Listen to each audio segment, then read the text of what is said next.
All right, we are streaming live on YouTube and just about 1 minute away from starting. Give it another few seconds.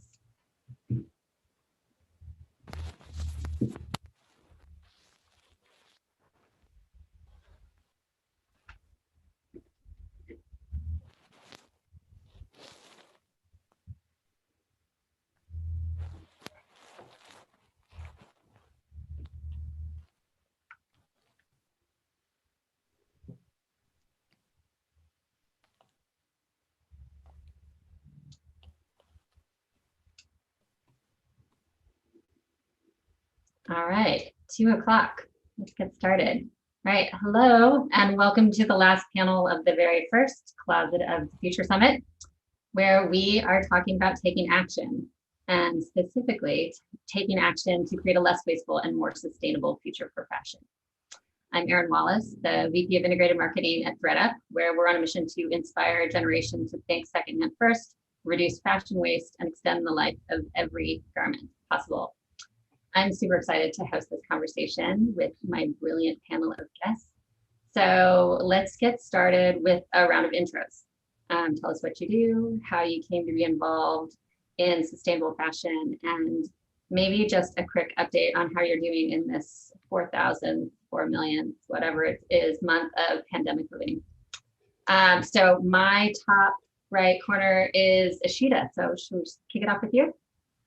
Amazing. Thank you so much again for the invite, thredUP and the Sustainable Fashion Forum. Really great to be here on a Friday night in London. So my name is Ishita and I'm the founder of Buy Rotation. We're essentially a social fashion rental app where lenders and renters can get together and share what they already have, thereby saving the planet, your wallet and wardrobe at the same time. And I guess the way that I kind of discovered sustainable fashion, and it's been a very recent thing for me, I would say probably the past 24 months, it's been from my own journey as a very average consumer, a bit of a shopaholic. So I'm from Singapore. It's one of our national hobbies. It's always a joke. And I suppose I kind of figured out that I had amassed so much stuff that it didn't make sense for me to own so much stuff. And I thought maybe I could share it instead. And that's how I came out with this community of sharers that go beyond the very traditional inventory-based fashion rental models that everyone knows about. So yeah, thank you very much. Thank you. And Smata. Hi everyone, I hope my audio is okay and it's a pleasure to be here. My name's Samantha and I'm the CEO of Red Carpet Green Dress. We're a women-led organisation really focused on dialogue and action when it comes to sustainable fashion. And we do this through kind of a number of different ways. We have our flagship campaign, Red Carpet Green Dress at the Oscars, where we collaborate with small independent brands and big global household names to showcase sustainable design and create dialogue and educational initiatives as a spin-off of those pieces to really get people thinking about how sustainable design can look and what it should mean. We work across educational platforms as well. We're very passionate about working with young designers, students, emerging talent. It's how we started. We started as a design competition that was open to anybody that wanted to put forward a sustainable design. And we also have a retail division where we work with innovative textiles, which are focused really on cellulose-based regenerative solutions for the textile industry. And finally, we have like a think tank section, which is about thought leadership and kind of just putting into words where we hope the industry is going. So yeah, I love this topic and I'm really excited about this panel because I think all of these, my fellow panelists are really amazing. So lovely to meet everyone. Thank you. Aja. My name is Aja Barber. I'm an American. I'm based in London. I am a writer and personal stylist, and I also have a Patreon where people get a daily newsletter, article, etc., about sustainable fashion, but also the intersections of race and feminism, colonization, and why we need to really not silo these topics that we sort of keep in column B, but actually really look at them all together because it adds up to a bigger picture. You asked how we're doing in the 40 millionth hour of the pandemic, and I am falling apart at the seams. Thank you for asking. It's been a mess. I've reached my breaking point. Yes, it's feeling very real these days. Yes, it's been a minute. Thanks for being here. Elizabeth. Yeah, I am right there with Aja and you, Erin. So my name is Elizabeth Klein. I am based in New York. I am a journalist and the author of 2 books on the fashion industry. The first was called Overdressed: The Shockingly High Cost of Cheap Fashion. And then I put out another book in 2019 that really deals very heavily with our topic today, which is resale and circularity and secondhand. And that book is called The Conscious Closet: The Revolutionary Guide to Looking Good While Doing Good. And then during the pandemic, I also got more involved in organizing around labor rights. So I'm now one of the main strategists and communicators for a campaign for systemic reform in fashion called Pay Up Fashion. And well, yeah, I already said how I'm doing in the pandemic. I'm repeating myself. That's how I'm doing. So, but I'm really excited to be here with all of you. Like, this is just such a lovely way to end the work week. So thank you. Absolutely. And speaking of the end of the work week, I know, 3 of you are in the UK. Elizabeth, you're on the East Coast. I'm the only West Coaster here. It's, midday for me, but it's very much the end of y'all's day and weeks. So if there's wine happening, I will keep things sober and moving forward. You guys, enjoy yourself. But let's go ahead and get started with our first question. So, once stigmatized, now celebrated, resale was easily the biggest trend of 2020 and is projected to be even bigger in 2021. What do you think is the driving force behind this mindset change?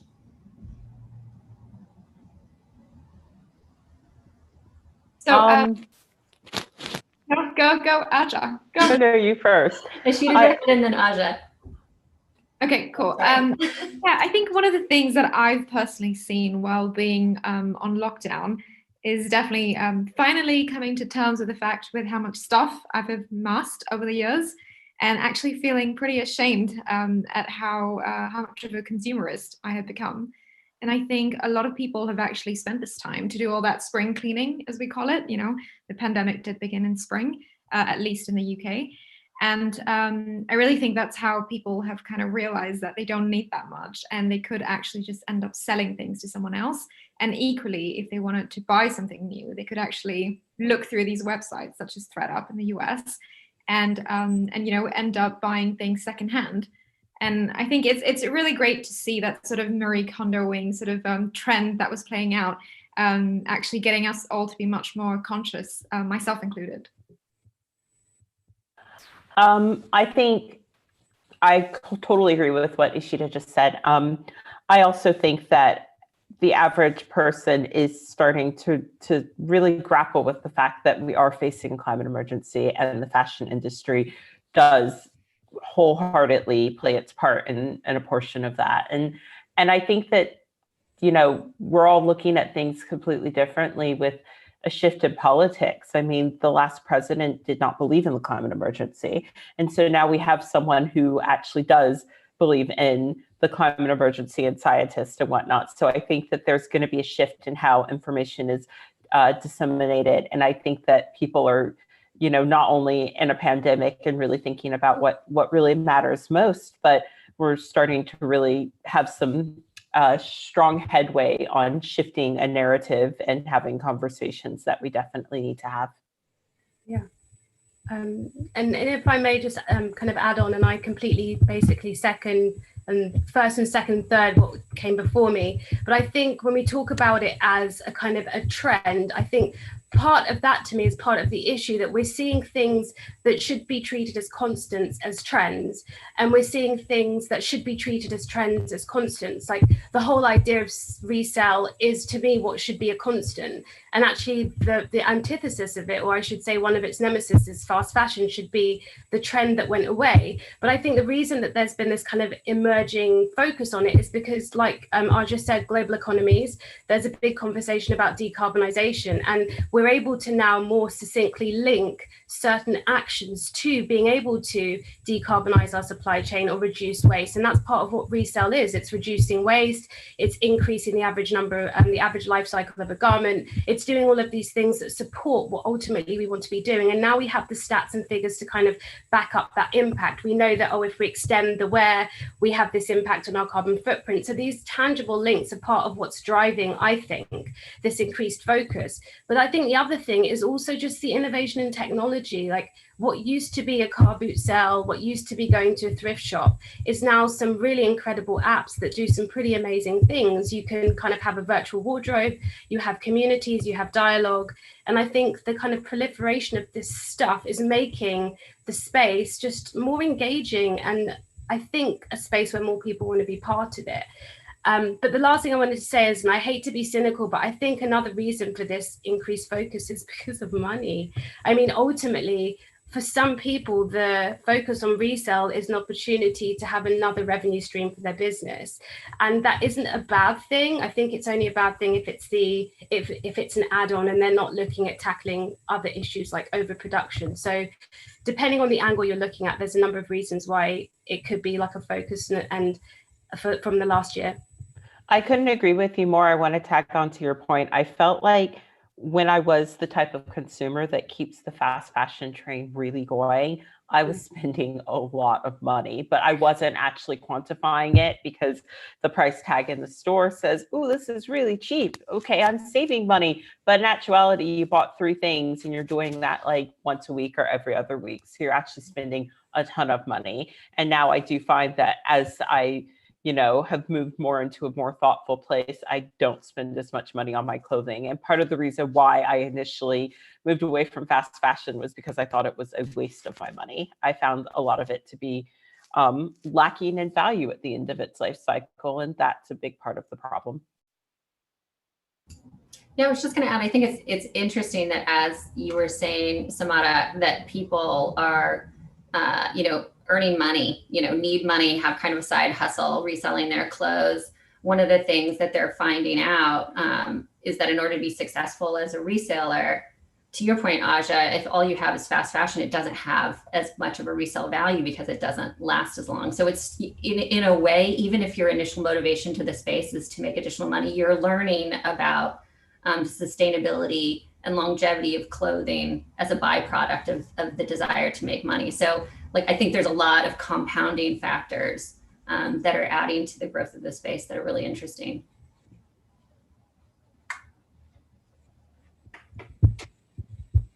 Agree.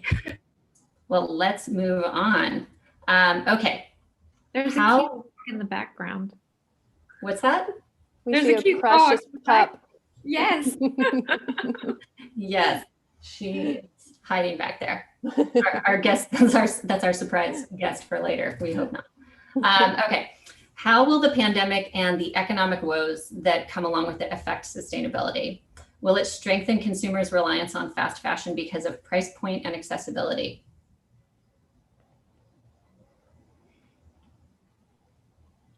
I'll take a stab at that. I think that maybe we're going to see a little bit of both. I mean, we already know that fast fashion really hasn't been impacted by the pandemic. A lot of chains are actually experiencing an intense amount of growth, especially the ones that were able to pivot really quickly to online. We've also seen a lot of retailers go out of business. So there's just more economic concentration. There's fewer retailers that are left, and a lot of the weak retailers have sort of vanished. On the other hand, to everyone's earlier point, we are absolutely living through this social revolution of heightened awareness around sustainability and climate change.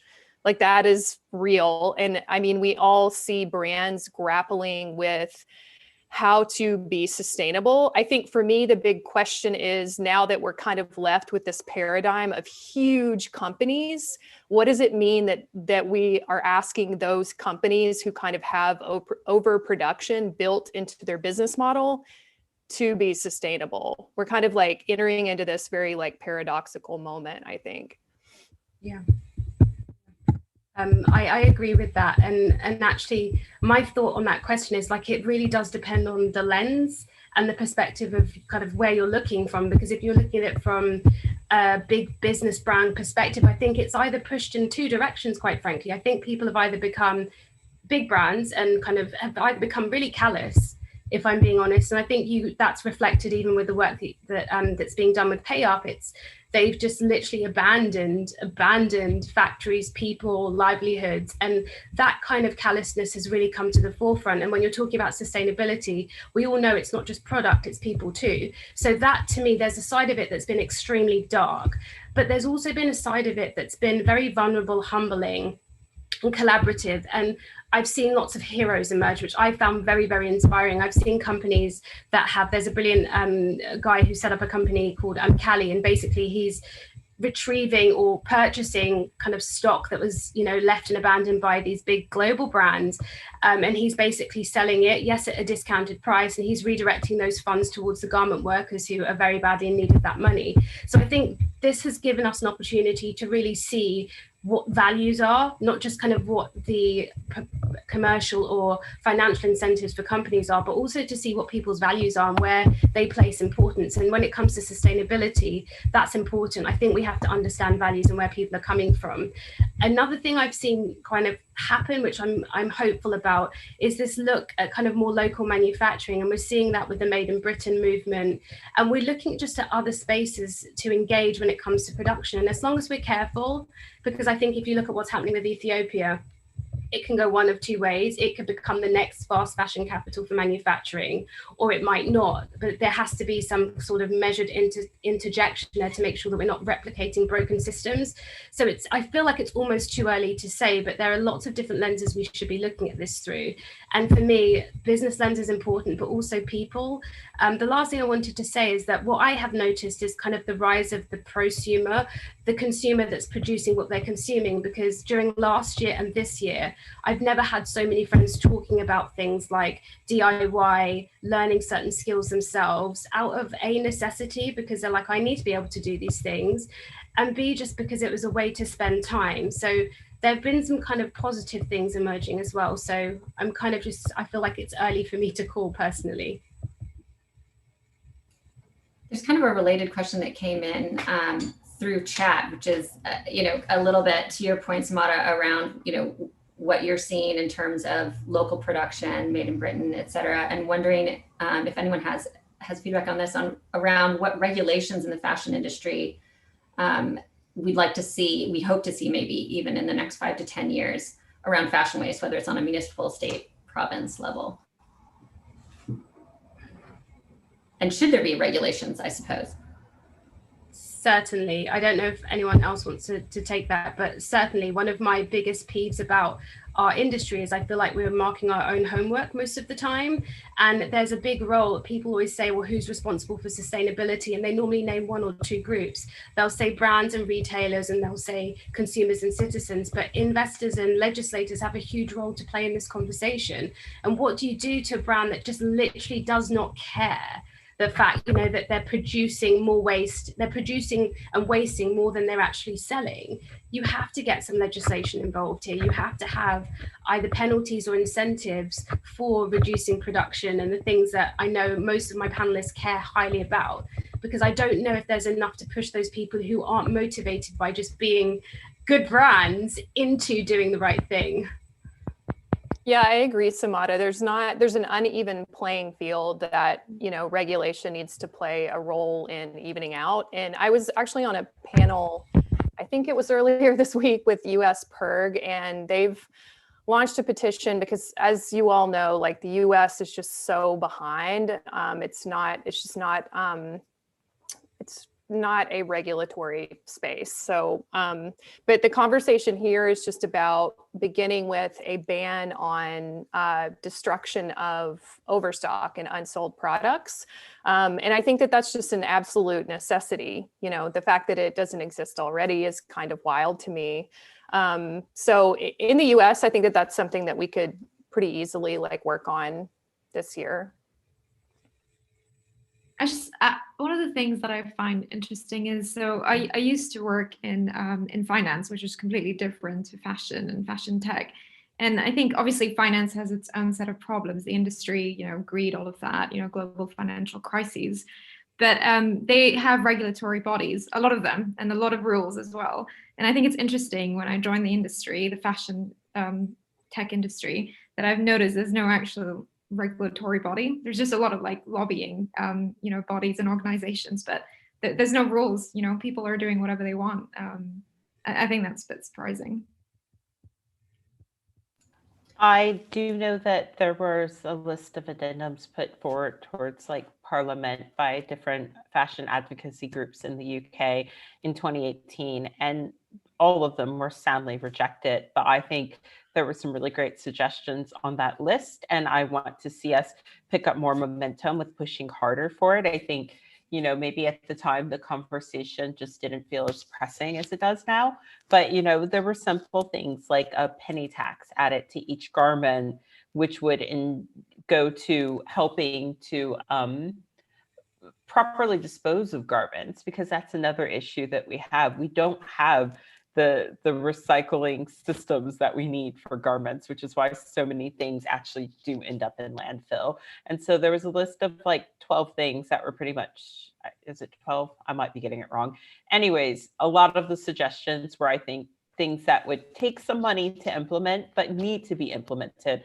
And they were mostly soundly rejected. So I think we need to go back to that list and push a bit harder. But I think there's more momentum there now. I definitely see more people joining the conversation, more people getting interested, and that's exactly what we need. One of my biggest issues with the fashion industry that I love is that it can often be quite an insular place. There's a lot of conversations about things that do affect the general public, where the general public doesn't even realize that these conversations are going on. And so my goal with my platform is always to make sure that someone who doesn't feel like there's a place in the conversation for them can really have someone break down stuff in layman's terms, and then they can be like, okay, now I understand what's going on. But I really think that we need to get the general public involved, advocating, getting excited about this stuff, because that's going to really matter. And I do think that a lot of the fashion industry largely needs to be regulated. Absolutely.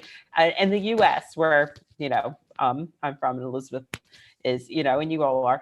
I felt like when I was in 8th grade civics, we learned about like the Triangle Shirtwaist Factory. And that was like supposed to lead us into like, and that's why we have regulation in America. But they didn't exactly tell a very authentic story, because if they had told that story truthfully, they would have been like, and then the free market meant that we just put everything overseas. So we have regulation in America, but we don't have to see the nasty things that happen when they happen.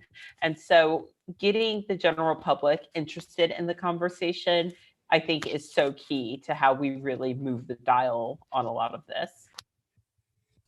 I just wanted to say to the actual, the question that you did ask, I feel quite hopeful. And I think obviously, thanks to people like Aja who are kind of campaigning and, trying to appeal to the regular average consumer, it does really help, because there's so much content out there, and we've all been stuck at home and we're all consuming this digital content.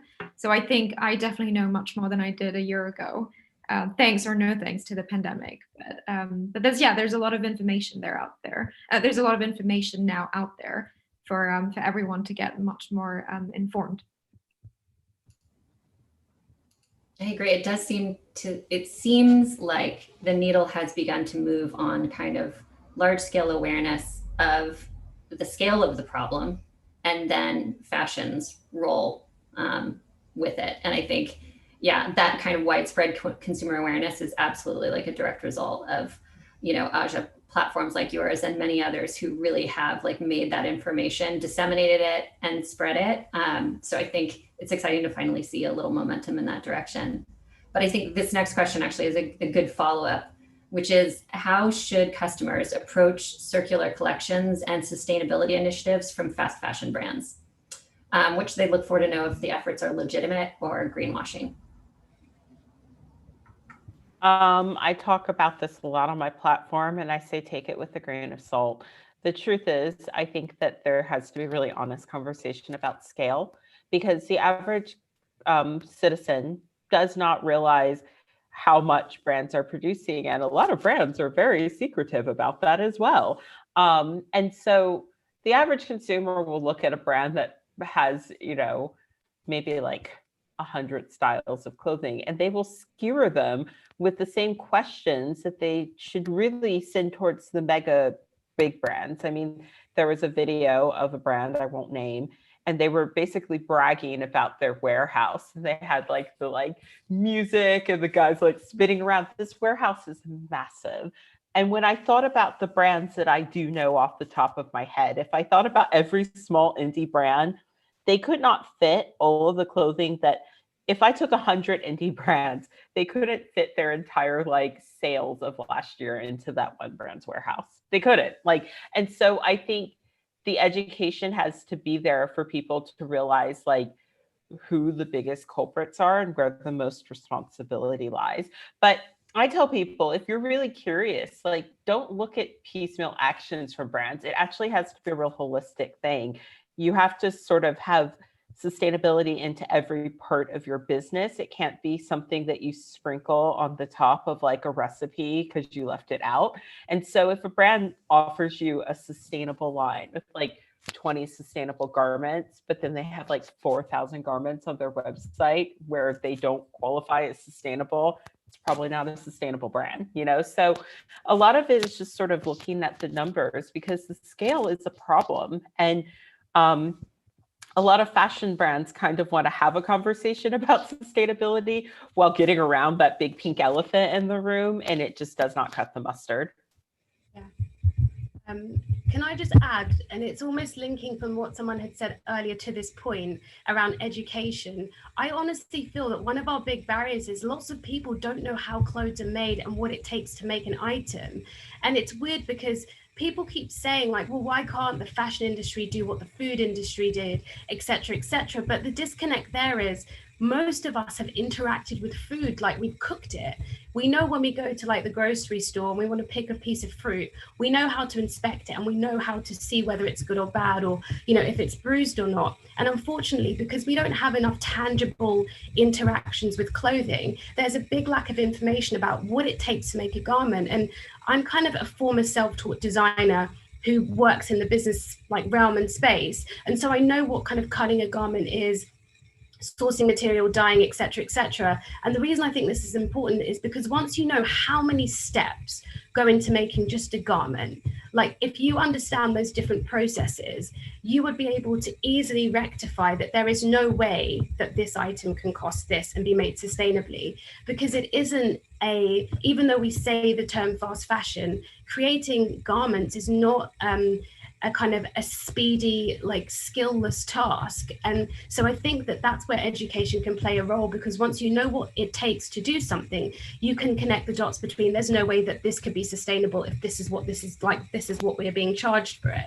And that kind of coincides with what Aja said. But for me, there's two big things. I think there's a bit of a disconnect because you have brands who are doing, I have an 80-20 rule, and I kind of apply it to everything. But it's kind of what my thing is, 80% of what I'm trying to do in the sustainable space, I feel like I try to do my best, I'm in my 80, and 20 is something I could never achieve because it's just really difficult to be perfect. No one is. And what we do is we have brands who are doing 20%, but they're speaking the 80. So they're making out that's the majority of their effort. And then you have brands who are doing so much and they're barely talking about it.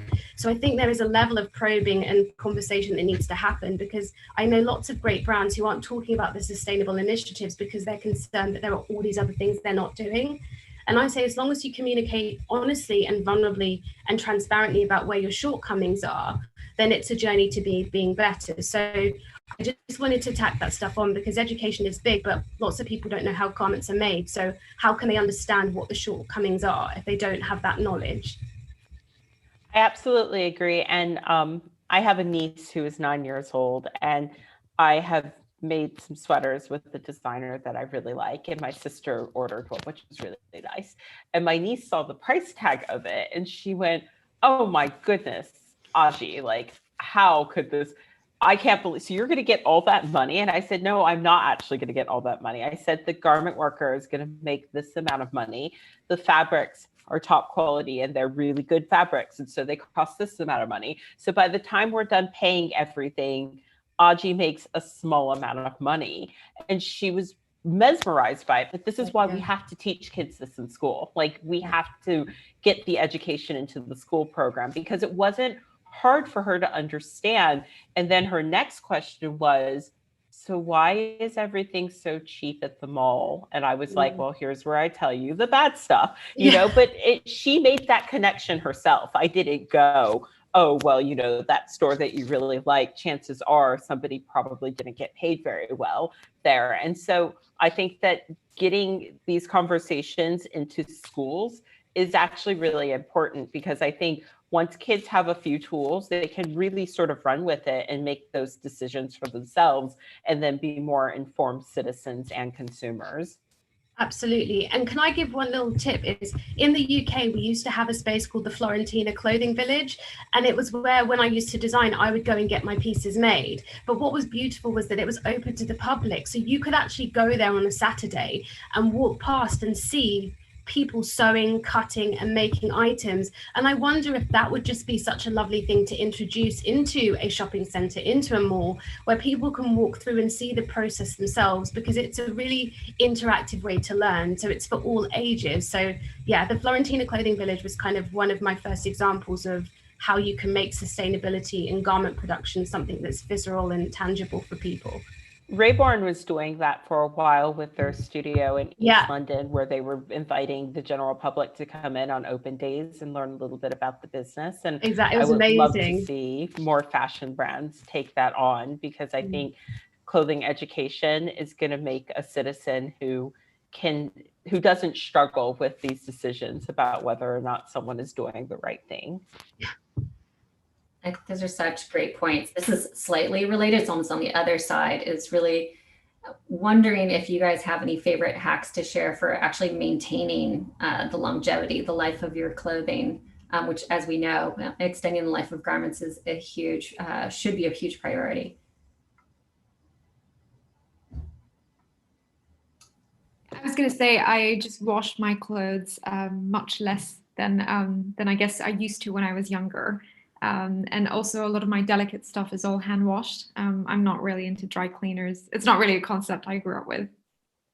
Do you find that that's a controversial statement? I know at thredUP on our social, we often talk about garment care and extending the life of your clothing at home and these sorts of hacks. And one of the most hotly contested, most comments ever was just an infographic that talked about how infrequently you could actually wash your clothing. And there was a lot of just, wild yeses and people who are horrified. There was a book that came out during the pandemic called Clean by James Hamblin. I think he's like a doctor and maybe an assistant editor at The Atlantic or something. But so in the Conscious Closet, my last chapter is about laundry, and it's something that I talk about pretty infrequently, because people have such a visceral reaction to the suggestion that you wash less.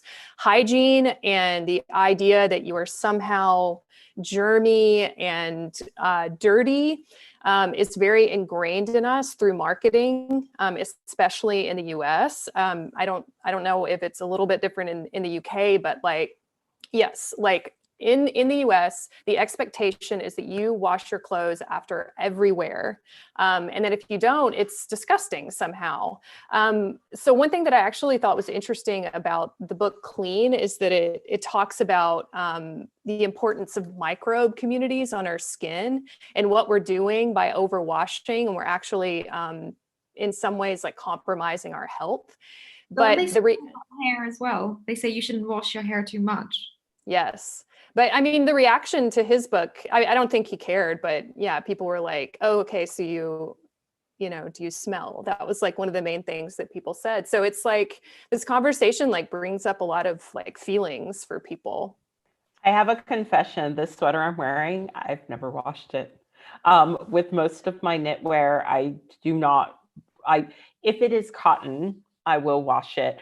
But for most of my knitwear, I I don't ever wear a knitwear piece without like an undershirt. If it gets stained, obviously you have to clean it. But most of my knitwear will get dry cleaned or hand washed once during the season. And it's need base only. And that's the only way that you keep your knitwear doing its best, because wool already has microbodies in it that self-clean. And so I have never washed a sweater. It is not disgusting. It does not smell bad. I have taken very good care of it. And for the pieces that I love the most, I tend to wash them less frequent. If I have to, I'll do it. If it's stinky, obviously. But if it is perfectly fine, then we're just going to keep on wearing.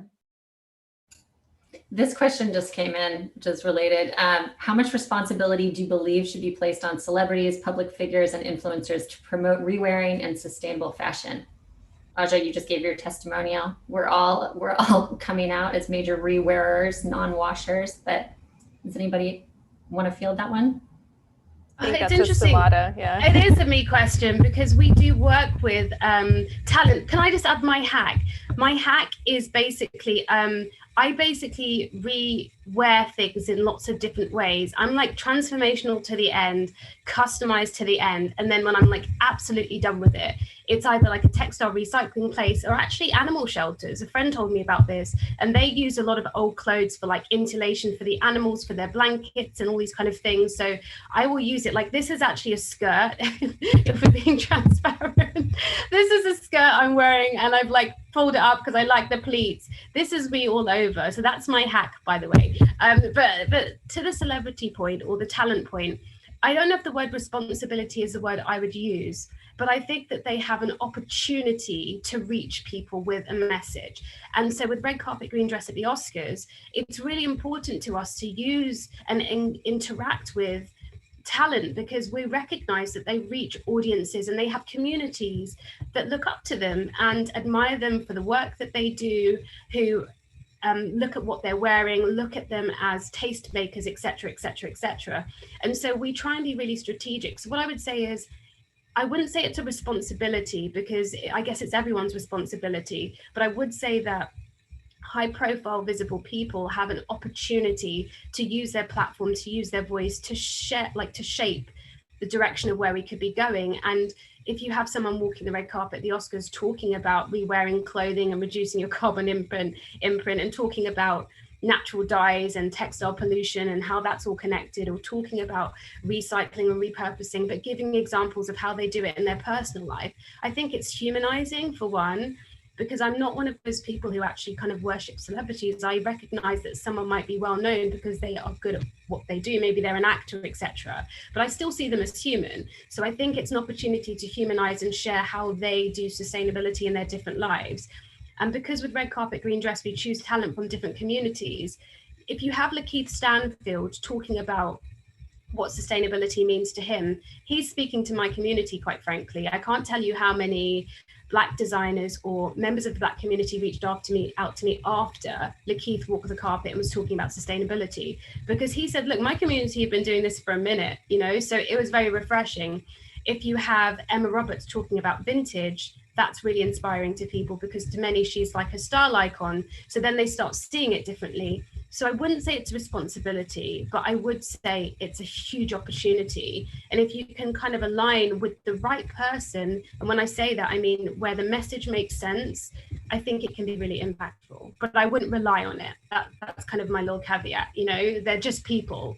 And so as culture is, they might be loved one day and not the next. So we don't rely on them as heroes. They're just people who are joining the conversation.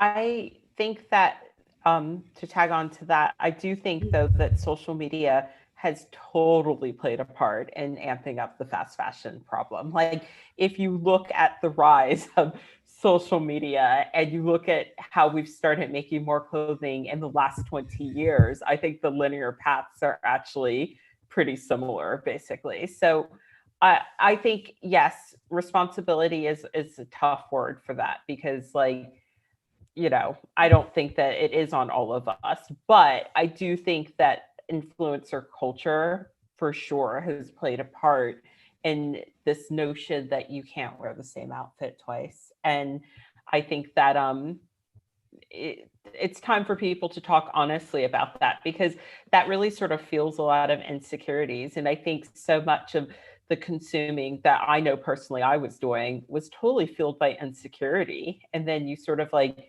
turn on this world where like, you know, you see these people that you might idolize or, you know, really identify with, and they're never wearing the same thing twice. I mean, the young generation is really impressionable. I have a 9-year-old niece, I have a 13-year-old niece, and they get sucked into that so quickly. And so I do think that social media has a role. I think that influencers do have a role in this. And as someone who does have a platform, part of my platform is the constant rewearing and the constant talking about, you know, why it's important to rewear, because I think that needs to be more normalized rather than here's a new item that I'm selling you every single day. Yeah. And actually, I'd like to, oh, sorry. No, please. No, I actually, the thing I wanted to say is, I think that's why the conversation about what's being said is so important, because yes, I think if you see an image of someone wearing something, there's no dialogue around what that is and where the sustainability comes into it, then I think ultimately people will see the image and be inspired by the look and might be motivated to purchase and be part of that. And that's why for me, dialogue and context and example is really important. Like when I think about the different pieces that we've worked on for the Academy Awards, for example, every single year we've basically focused on expanding a conversation about a specific space when it comes to sustainability. So we've had a whole year where we talked about natural dyes and their impact, and we had our talent talking about like the whole tie-dye at home or talking about the natural dye movement. So the whole focus, I think it's really about intention. The focus for us is conversation and education about how this can be part of your life. And I agree with you about the social media and how that drives so much of what we're dealing with right now, which is why I think we have to have authentic conversations about what it is we mean when we use the word sustainability. Because right now it's being used kind of willy-nilly as a hashtag and it's not being given context. And without the context, then it's kind of open to whatever interpretation. So it can be a dangerous space.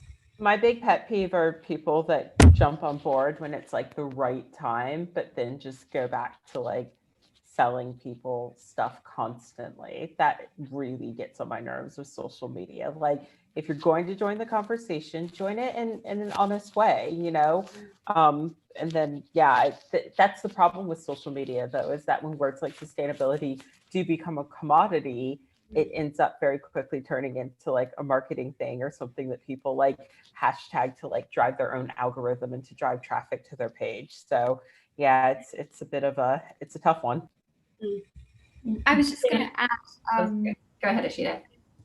Yeah, I was just going to add as sort of like my startup is still a business. And I think what I've really seen, it really helps when we get, someone who's got a big following, someone who's influential to talk about rotating their clothes, sharing their clothes with each other. So for us, it definitely helps because it brings our concept into the mainstream audience. But one thing I'll say, and we have seen this from a few high profile people who've kind of, started renting out their wardrobes on our app to others. There's quite a lot of these influencers and, well-known people who have tags left on a lot of the clothes that they ask us to rent out for them. So to be honest with you, whatever you, and I didn't know this as a very average consumer who used to be on Instagram following some of my favorite fashion influencers, I didn't realize the concept of PR loans, and gifted and being paid even though they didn't actually like what they were wearing. And I really got to see that now. There's so many things that have tags on. They don't really like the product. So that's just some reality for you there. A lot of what you see is not true.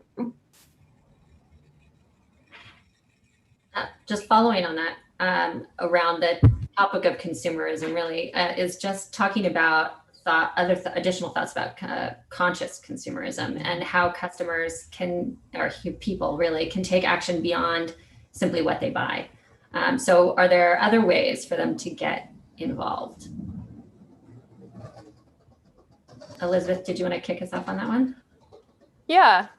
So, I would say I've identified as a conscious consumer since I was old enough to choose products for myself since I was a little kid. It's always just been a really important part of my life, in my identity. And then with the pandemic, there was just kind of the lid was pulled back on all of these really deep systemic problems. I was working on the Pay Up campaign and really got to see kind of behind the scenes of how brands interact with suppliers, why these situations of exploitation continue to happen over and over and over again. And for me, what it did was it pushed my work back into the space of what I call public social change. So a lot of times what we're doing, like in ethical consumption, is very focused on our either on businesses changing or on individuals changing where they shop. And sometimes we're not thinking about the power that we have outside of the private sphere. Like we have already in this conversation touched on the need for regulation, the need to hold companies and institutions accountable. And I guess I just want to encourage people to kind of step into their power in that area. And I do think actually just in the last year, especially, we've seen a lot of people speaking out more and not feeling like I have to change everything about how I shop before I'm able to participate in a conversation about, tackling systemic racism, climate justice, exploitation in the fashion industry. Like we've seen people just speaking out more, which I think is really the first, easiest, and most powerful step towards making change. I could go on, but that's just sort of for me where like there's been like a shift in how I think about solving problems. I love that. I can't believe it's already 2:45, y'all. We've done a really good job of plowing through the time here. Let's finish up with one final question, because I think it really kind of brings it home to those of you out there who are watching, which is how, and it's kind of building on the last question, how can consumers be an advocate for sustainability and circularity in their own communities? How can they use their platform, regardless of size, to encourage friends, family members, coworkers? So really at a micro level to participate. I would love to see every school in the UK participating in like uniform swaps and stuff like that. We have to normalize secondhand clothing with young people, because I was someone who grew up being teased for my clothing, and that still happens. And I think that's where a lot of this really starts, is like childhood insecurities. And so we really, really have to normalize these things with young people. And I think it starts with like, uniform swaps. You've outgrown your uniform. So, there's a day where everybody gets together and then you get someone else's uniform from the next size up, that sort of stuff. I would love to see more mending happening and more community efforts to teach people about mending and taking care of their clothes and stuff like that. I mean, when I think about like laundry, which is something we talked about, and I think about how many people in the US use tumble dryers, where maybe they need to just ease up a little bit. Like we could possibly make a huge dent in some of the climate emergency problems if, maybe we just stopped using dryers so much for everything. Don't get me wrong, I love a soft dry towel, but that's a great way to ruin your clothing. And so, I would love to see more people just having these conversations in their communities. And I hope that when we get out of this pandemic, that people will be raring to get out there and to do stuff. I want to see like unrelated to fashion, like book drops at every single train station and bus stop. I like an informed society. And I think that getting in the community and having these conversations, even if you just join like a Buy Nothing Facebook group and you start swapping your kids' clothing, I think that that's a great place to start. think my whole thing for the year is really to buy less and rotate more, as we call it. So it's really, sorry, that's my husband and the dog. Yeah. I've really, I mean, as I mentioned, you know, the way that I've kind of approached this as a very unsuspecting consumer. And to be honest, I'm very ashamed of the way that I used to be a shopaholic, really. And I think my whole thing is that I've been buying much less. I've been buying higher quality when I do, because it's innate to all of us animals. You know, we do love new things, you know, whether it's a new fling, a new romance, a new piece of clothing, but new doesn't have to be completely new. It just needs to be new to me. And that's why obviously I founded Buy Rotation, where you can rotate clothes with each other. But yeah, that's my thing. Buy less, buy better, and rotate more. And I do think a lot of people can do that, you know, just, you know, commit to buying much less and actually look for higher quality investment pieces. Agreed. And I think for me to get kind of more people interested in advocating for it, I think there's two things. I think make it personal, because right now I have to say that sometimes the conversations about sustainability, they lack a bit of hope and fun. And I think that if you want to get people kind of to participate in this space, and to me, this is an extremely fun space, I think doing things like linking it to creativity a lot more and things that are enjoyable will play a role in helping people see that it's something that they could enjoy. I don't know if anybody saw the Bernie Mac, kind of the crochet doll that was, I can't remember the name of the lady that did it, Toby something, but basically she did this kind of crochet doll of Bernie Mac, and basically it sold online for I think $40,000 or something. But the point is, it was really fun. And I said to a friend, I was like, but that's part of sustainability, handmade, crochet, sewing, etc., etc., etc. And they didn't see that connection. They just saw something that was an enjoyable hobby. So I think sometimes we don't have to labor the sustainability bit so much, because people might do it because they're creative, they're frugal, you know, they want efficient design. And I think if we can focus on the things that connect with people more, we can make it a space where everyone can see themselves in the conversation a tiny bit more. Samara, you said Bernie Mac, and that I made know. me smile. I was just Bernie thinking, Sanders. Bernie Mac. I was just thinking, Bernie Wait, Mac. it's not Bernie Mac? I was No, picturing like a Bernie little Sanders. knitted Bernie Mac. Bernie Sanders. This is why I said Bernie make Mac, for everyone sustainability listening, fun. I love Bernie the Mac. comedian, and he's Yeah. a bigger than life personality and really It funny. was. And It but was. you're Rest in referring to peace. Bernie Sanders. Rest in the peace, Bernie politician. Mac. Yes. And this is what I mean when I say make sustainability fun.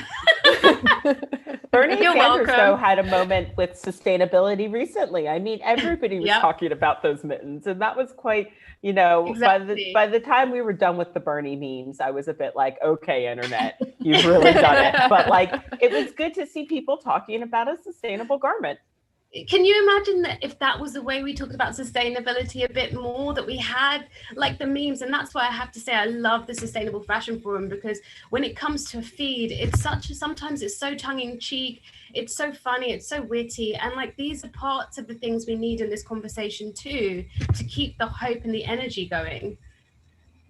I love it. I can't think of a better way to wrap it up other than to advocate for more fun in sustainability, which I completely agree, and more fashion and sustainability. None of these things are mutually exclusive. They are absolutely dependent and results of one another. So I think with that, we should call it a wrap. I just want to thank each of you. It's a total pleasure. I got so many text messages earlier today, just people so excited about this panel. It was a pleasure meeting all of you. Brittany, the Sustainable Fashion Forum, thank you so much for putting this all together. And I hope you guys enjoy your weekend and the rest of your night. And thanks to everybody who is watching. Thank you. Thank you. Bye. Everybody. Thank you so much for having me. Thank you. Bye. Bye.